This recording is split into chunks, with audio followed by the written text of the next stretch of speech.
오늘 환상은 6번째 환상인데요. 5장을 읽다 보니까 환상이 2개가 등장을 해요. 방금 읽은 1절서부터 4절까지가 하나의 환상이고, 이 내용 속에는 하늘로 날아다니는 두루마리를 우리가 보게 됩니다. 그리고 이제 5절서부터 11절까지는 에바 속에 앉은 한 여인의 그림이 등장을 합니다. 시간 관계상 이것을 따로 설교를 할까 했는데 내용을 들여다보니까 이것은 본질이 하나인 환상이라서 짧게라도 이 2개의 환상을 오늘 같이 다루도록 하겠습니다. 우선 1절을 보세요. 1절. 내가 다시 눈을 들어본즉 날아가는 두루마리가 있더라. 여러분, 이 두루마리라는 것은 성경 전체에서 언제나 어떤 용례로 쓰여지냐 하면 하나님의 말씀을 전달하는 수단으로서 쓰여집니다. 그것이 두루마리예요. 그 두루마리를 본 거죠. 근데 이 두루마리가 하늘로 날아갑니다, 지금. 그러면 사람이 손댈 수 있어요, 없어요? 손댈 수 없죠. 아주 초월적 광경을 목격하게 되는 겁니다. 이것은 뭘 얘기하냐 하면 지금부터 진행될 모든 것들이 사람의 인위적이거나 사람의 어떤 역할로 이루어지는 일이 아니고 오직 하나님 그분이 인간의 개입 없이 시행하실 수 있는 시행될 일이라는 것을 이 동작 속에 담아내고 있는 거예요. 그래서 두루마리가 사람이 손댈 수 없는 하늘로 날아다녀요.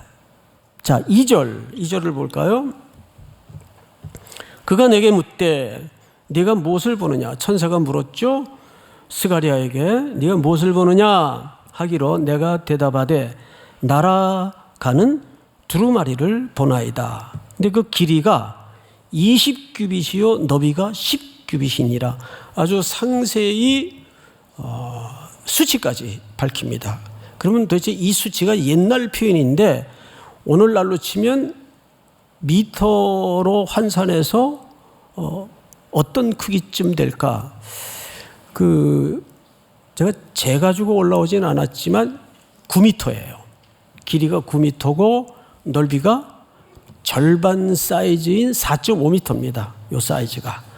그러니까 상당히 큰 사이즈입니다. 두루마리 자체가. 자, 그런데 3절을 보십시다. 그가 내게 이르되 이는 온 땅에 내리는 뭐라? 저주라. 좀 심상치 않죠? 그 말씀을 실어 나르는 도구인 두루마리에 뭐가 가득히 담아져 있을 텐데, 쓰여져 있을 텐데, 그것이 하나님의 말씀인데 말씀의 주제가 희망적인 말씀이 아니라 뭘 담아내고 있어요? 저주를 담아내고 있어요. 근데 여러분, 겁먹지 마세요. 두려워하지 마세요. 이미 우리가 받아야 될 모든 저주는 어린 양이신 하나님의 아들 예수 그리스도께서 십자가에 다 대속해 주셨습니다. 믿으십니까? 그런데 이것은 그 과정 속에 인간의 희망 없는 상황을 왜 예수 그리스도께서 십자가에 피 흘려 죽으셔야 했는가에 대한 설명 방식입니다.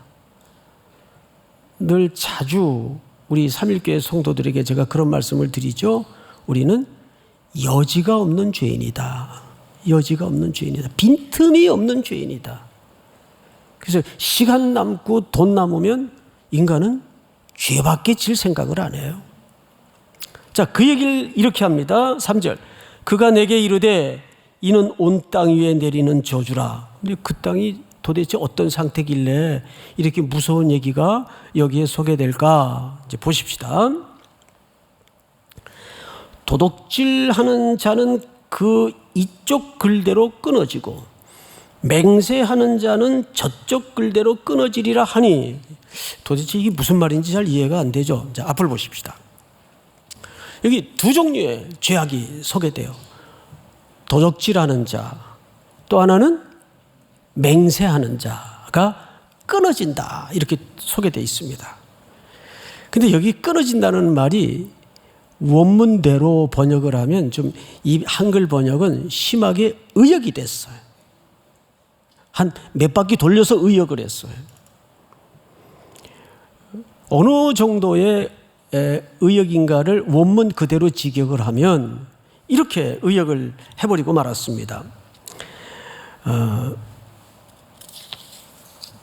원래 뜻은 이렇게 해석을 해야 맞습니다. 끊어지고라는 말은 처벌을 받지 않고 그 뜻이에요. 그럼 이게 무슨 얘기일까요? 더 모르겠죠? 예? 차라리 번역대로 두면 이해가 쉬울 텐데 그 쓸데없이 원문은 왜 얘기하냐? 근데 이게 처벌을 받지 않고 그 뜻입니다. 이런 얘기예요. 자, 도둑질하는 건 몇 계명입니까? 10계명 중에. 이 정도는 아니잖아요. 8계명입니다. 8계명. 제가 이 계명을 외울 때 하도 안 외워져가지고 팔뚝으로 도둑질하지 말고 이렇게 외웠어요. 확 들어오죠. 네 팔뚝으로 도둑질하지 말고, 이거 잊어버리면 그건 제 책임이 아니에요. 도둑질하지 말라는 말은 무슨 뜻이에요?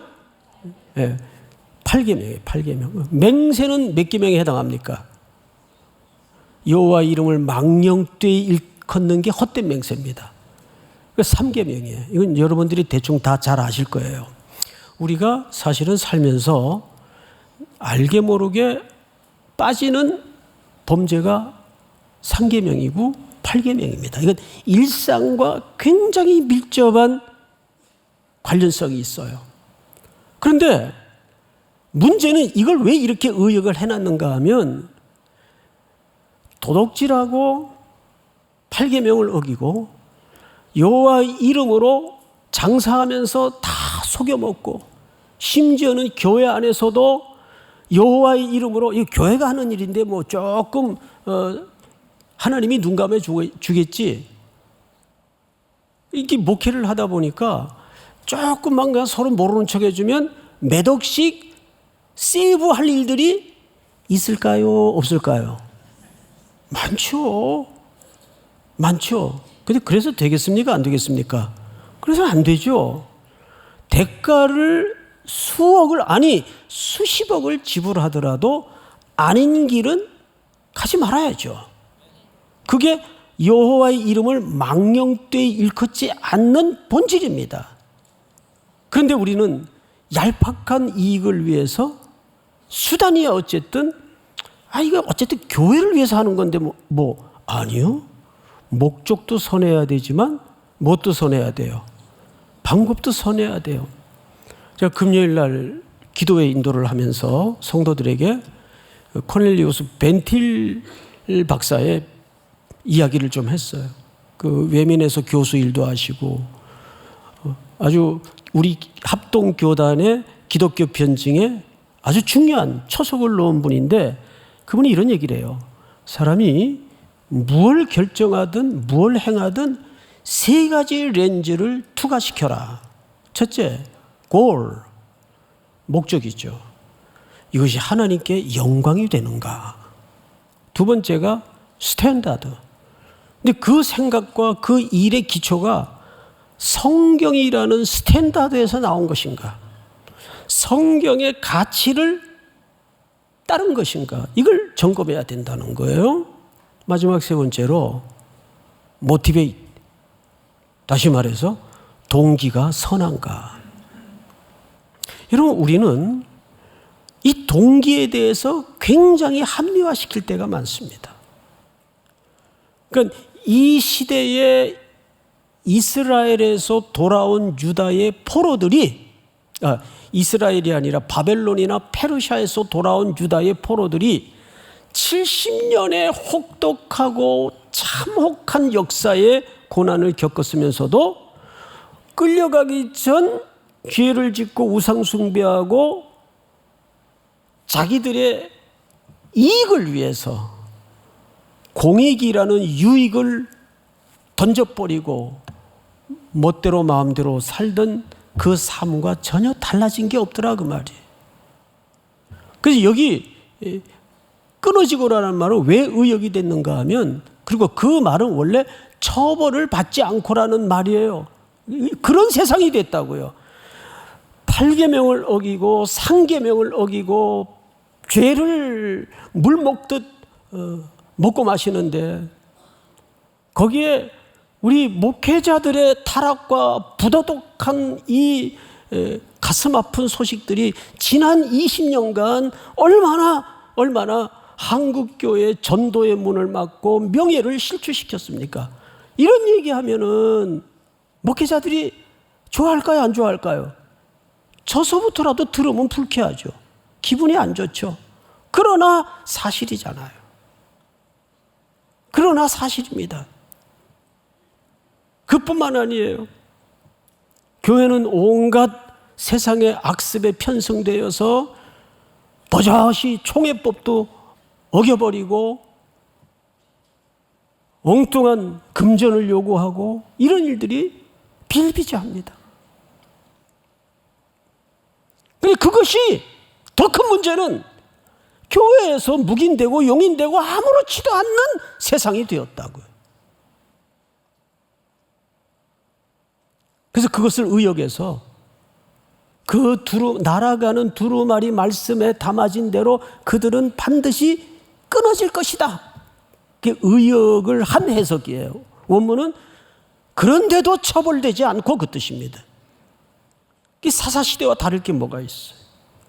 사사시대를 배경으로 한 사무엘상 1장에 보면 한나의 남편인 엘가나라는 사람이 등장을 해요. 그런데 그는 한나라는 본부인이 있음에도 불구하고 첩이 있으니 누굽니까? 분인나. 더 문제는 첩이 있는 것도 문제지만 그 첩이 있는 상황이 그 시대에 아무렇지도 않게 받아들여지던 시대다 그 말이에요. 불편하죠? 들으면. 어쩌겠어요? 성경도 얘기하고 시대가 그런 걸. 그 얘기예요. 다 하나님께서 개입하셔서 정리하고 끊어낼 것이다 그 말이에요. 성경을 또 볼까요? 4절을 보세요. 만군의 여호와께서 이르시되 내가 이것을 보냈나니 도둑의 집에도 들어가며 내 이름을 가리켜 망령되이 맹세하는 자의 집에도 들어가서 뭐가요? 그 말씀의 두루마리가 그 집에 도둑질하던 자의 집에 들어가고 하나님의 이름을 팔아 장사하는 헛된 맹세를 일삼던 자들의 집에 들어가서 어떻게 하겠다는 거예요? 들어가서 그의 집에 머무르며 그 집을 나무와 돌로 아울러 살으리라 하셨느니라 하니라. 여러분 레위기 19장을 좀 띄워주실까요? 참고 구절인데 이 율법이에요. 하나님의 말씀이에요. 너희는 도둑질하지 말며 속이지 말며 서로 거짓말하지 말며 너희는 내 이름으로 거짓 맹세함으로 네 하나님의 이름을 욕되게 하지 말라. 나는 여호와니라. 너는 네 이웃을 억압하지 말며 착취하지 말며 품꾼의 삭슬 아침까지 밤새도록 네게 두지 말며. 무슨 얘기죠? 사회적인 약자들인 노동자들, 또 가난한 사람들, 가난하다고 그 사람들이 다 게을러서 가난해지는 게 아니에요. 장애를 갖고 태어나는 분들이 뭐가 잘못돼서 장애를 갖고 태어나는 게 아니에요.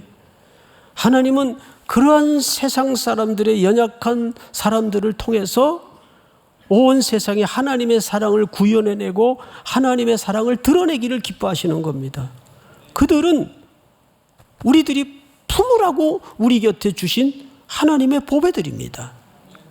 교회는 그 역할을 해야 돼요. 근데 이런 거 하면 또 좌파교회라고 그러고 난 이해를 못 하겠어요. 그러면 예수님 시대의 예수님을 어떻게 설명할 거예요? 그 당시 죄인들만 골라서 다녔는데 어떻게 설명할 거예요?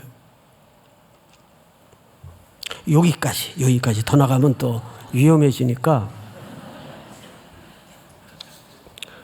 그리고 여러분 다시 4절 끝을 보시면 하나님의 단호한 심판을 선언해 버렸죠. 자, 이 지점이 왜 중요하냐면, 자, 앞을 보실까요? 하나님이 개입하시기 시작했다는 것은 회복을 얘기할까요? 심판을 얘기할까요? 사실은 회복을 얘기하는 거예요. 하나님은 회복을 하시는데, 과거 너희 죄악들 다 없는 걸로 해줄게, 이렇게 회복하시는 법은 없어요.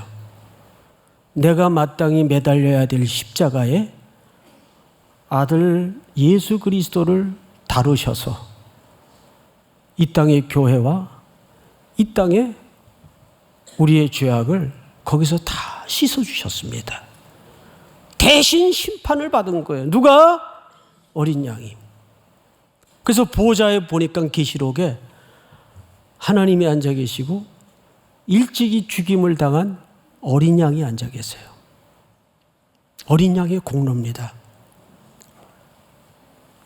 자, 마지막 두 번째 환상을 보시면, 내게 말하던 천사가 나와서 내게 이르되 너는 눈을 들어 나오는 것이 무엇이냐? 보라, 하기로 내가 묻되 이것이 무엇이니까 하니 그가 이르되 나오는 이것이 뭐라고 되어 있어요? 에바니라. 항공사 이름이 아닙니다. 예, 이 에바라는 말은, 자, 보통 저울이나 추는 뭘 다는 단위죠? 도구죠? 무게입니다. 이 에바는 부피를 재는 도구입니다. 부피. 그래서 이 한 에바가 22리터 분량이 됩니다. 그러니까 꽤 큰 통이 되겠죠. 뭐 통이든 뭐 어쨌든 곡식이든 부피를 재는 단위가 에바라고 합니다. 근데 그림을 잘 보세요. 6절. 내가 묻되 이것이 무엇이니까 하니 그가 이르되 나오는 이것이 에바니라 하시고 또 이르되 온 땅에서 그들의 모양이 이러하니라. 근데 에바인데 온 땅의 백성들의 모습이 그 에바 같대. 에바. 뭐가 조짐이 좀 안 좋죠?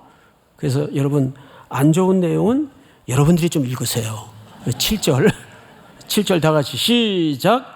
이 에바 가운데에는 한 여인이 앉았느니라 하니 그때에 둥근 납 한 조각이 들리더라. 네, 이 에바 가운데에는 한 여인이 앉아 있어요.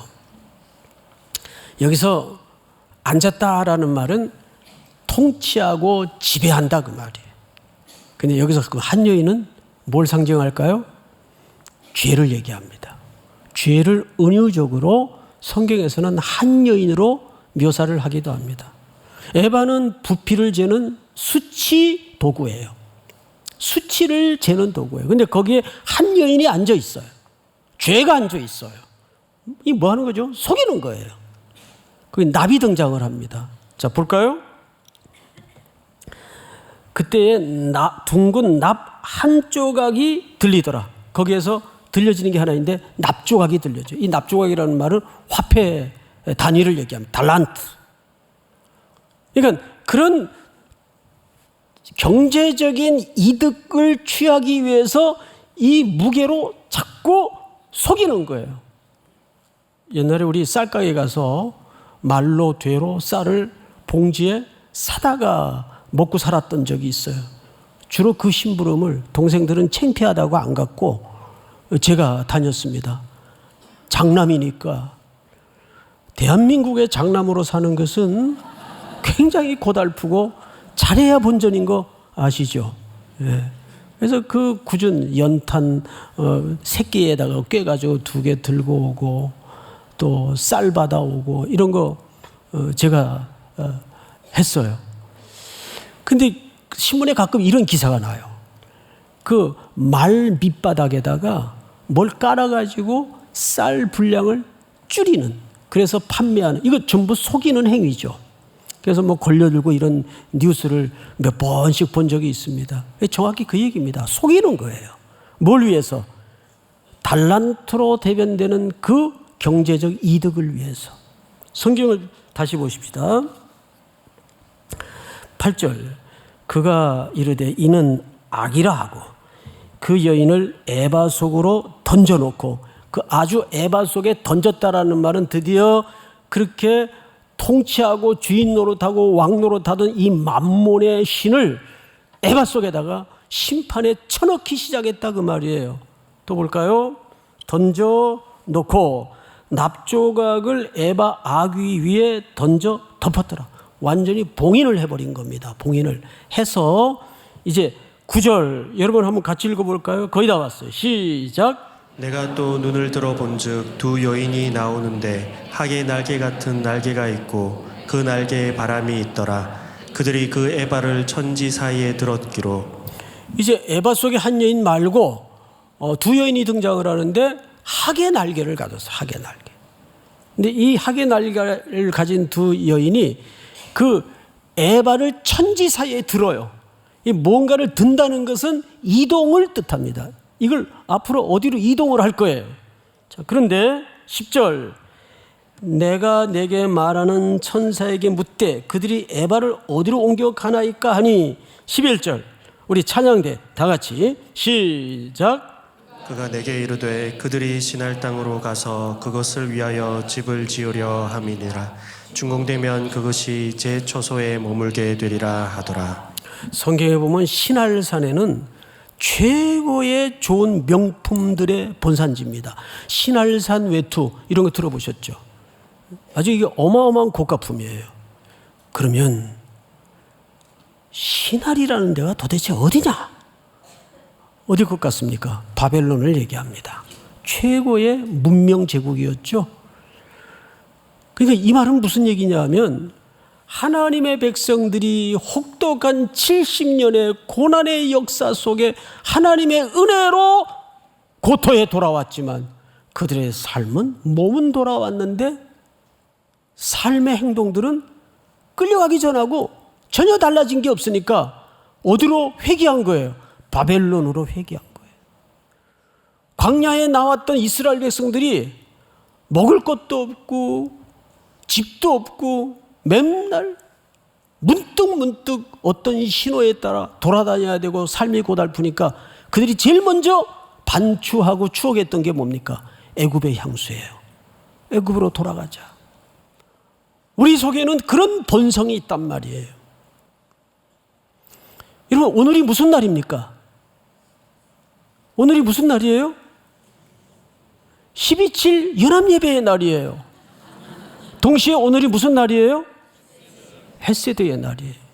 동시에 종교개혁주일입니다. 모르셨죠? 그래서 마지막으로 이 세 가지 의미를 담은 날을 위해서 결론을 좀 말씀을 드리겠습니다.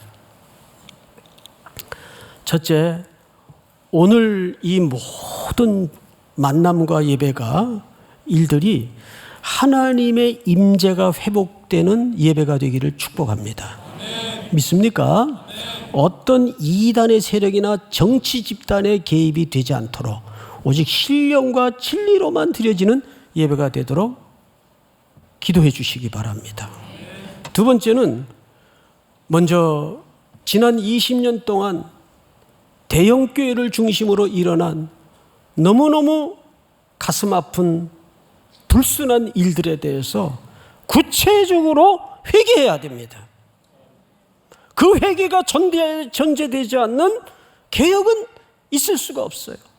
여러분, 마틴 루터가 종교개혁을 일으킬 때 카톨릭을 반대해서 일어난 무브먼트가 아니었어요.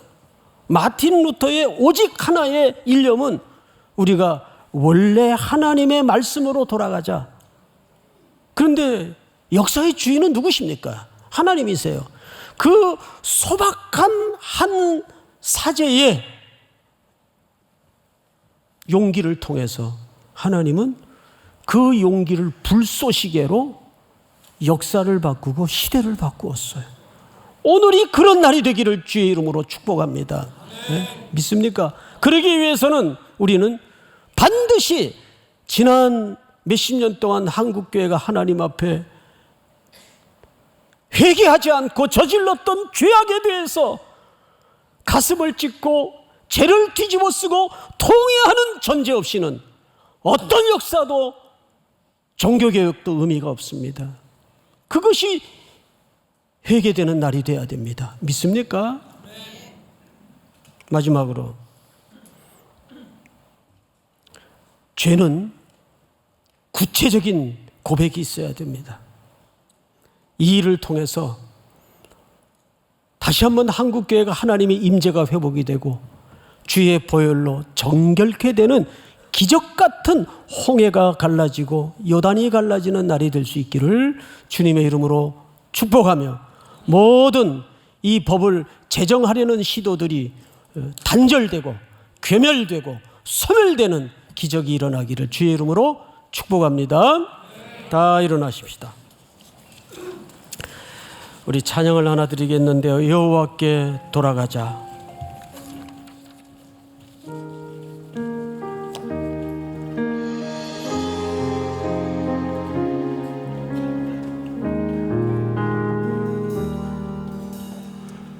내 백성이 나를 떠나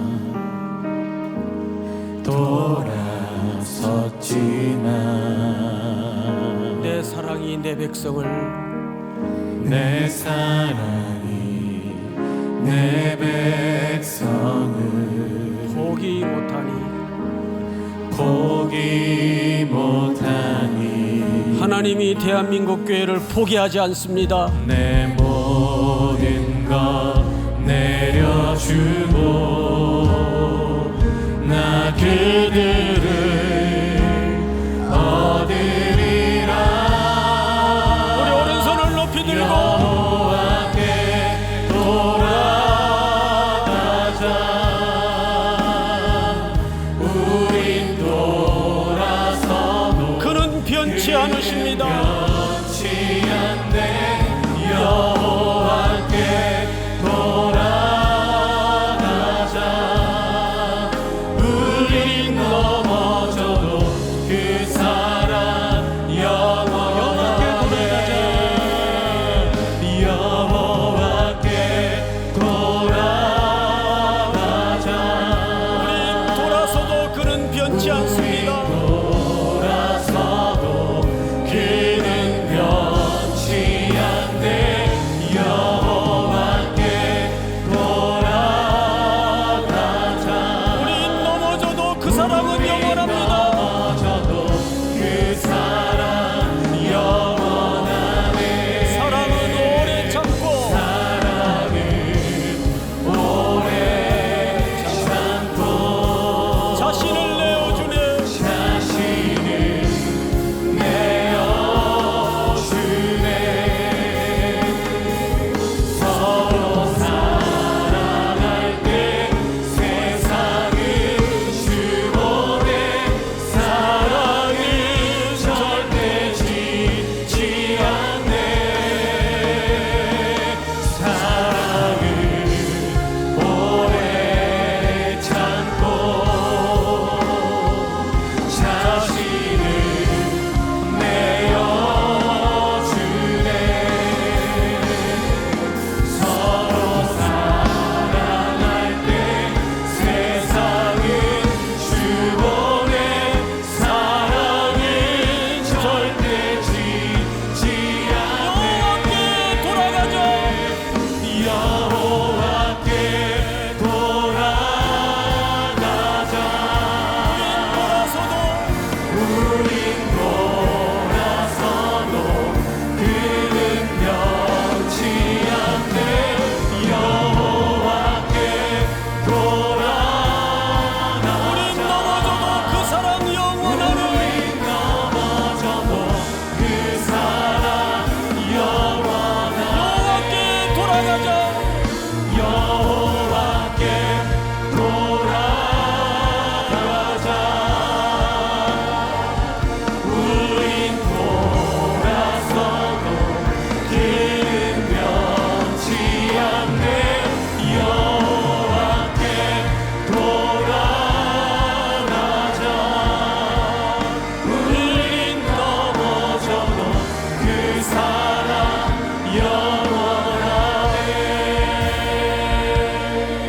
한번 주여 부르신 다음에 오늘 강화문 예배와 기도회 그리고 임재하셔서 우리 민족을 다시 한번 어린 양의 피로 씻어주시고 홍해가 갈라지고 요단이 갈라지는 하나님의 일하심을 보는 종일이 될 수 있도록 함께하여 주시고 한 건의 안전사고도 일어나지 않도록 천군 천사를 동원하시어 지켜 주시옵소서. 우리 한번 주여 부른 다음에 기도합니다.